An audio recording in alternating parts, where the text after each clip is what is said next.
Corona virus के नए variant Omicron के सामने आने के बाद एक बार फिर से पूरी दुनिया खौफ में है। विश्व के कई देशों समेत भारत भी अब इस नए वेरिएंट को लेकर पूरी तरह सतर्कता बरत रहा है। आपको बता दें कि WHO इस कोरोना वायरस के नए वेरिएंट ओमिक्रॉन को लेकर पहले ही चेतावनी जारी कर चुका है। WHO के अनुसार ये अत्यधिक संक्रामक वेरिएंट है। आपको बता दें कि अब तक 32 बार म्यूटेट हो चुका है।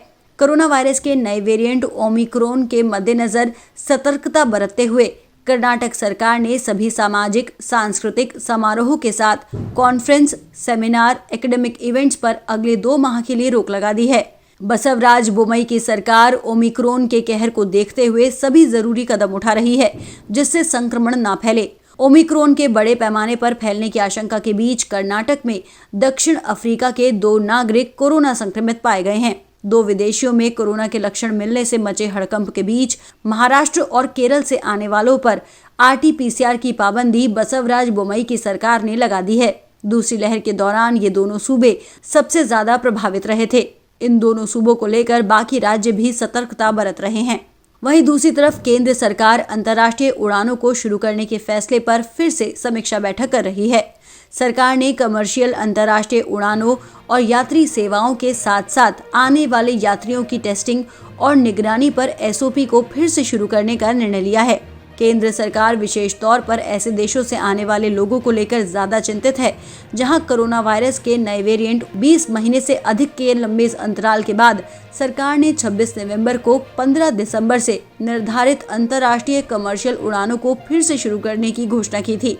लेकिन अब आधिकारिक प्रवक्ता ने कहा है कि सरकार नए कोरोना वेरिएंट के सामने आने के बाद वैश्विक स्थिति को लेकर कमर्शियल अंतर्राष्ट्रीय उड़ानों को फिर से शुरू करने के फैसले और तारीख की समीक्षा करेगी।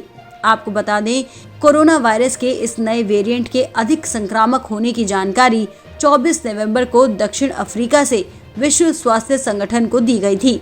उसके बाद इस वायरस की मौजूदगी बोत्सवाना, बेल्जियम, हांगकांग और इजराइल जैसे देशों में भी पाई गई। WHO द्वारा इस नए वेरिएंट को बड़ी चिंता के रूप में उल्लेखित किया गया है, जिसके बाद इसे ओमिक्रॉन नाम दिया गया था। यही वजह है कि केंद्र सरकार आने वाले अंतर्राष्ट्रीय यात्रियों की टेस्टिंग और निगरानी के प्रोटोकॉल और संचालन प्रक्रिया की समीक्षा खासतौर पर उन देशों के लिए कर रही है जहां इस वायरस का जोखिम ज्यादा है। बैठक में नीति आयोग के सदस्य VK पॉल, प्रधानमंत्री के प्रधान वैज्ञानिक सलाहकार विजय राघवन, स्वास्थ्य, नागरिक एवं उड्डयन और अन्य मंत्रालयों के वरिष्ठ अधिकारी की मौजूदगी में विभिन्न विशेषज्ञों के साथ मामलों की गंभीरता से चर्चा की गई। कोरोना वायरस के नए वेरिएंट का खतरा देखते हुए भारत में शासन प्रशासन सभी लोगों से एक बार फिर से कोविड-19 प्रोटोकॉल का सख्ती से पालन करने की अपील करता है।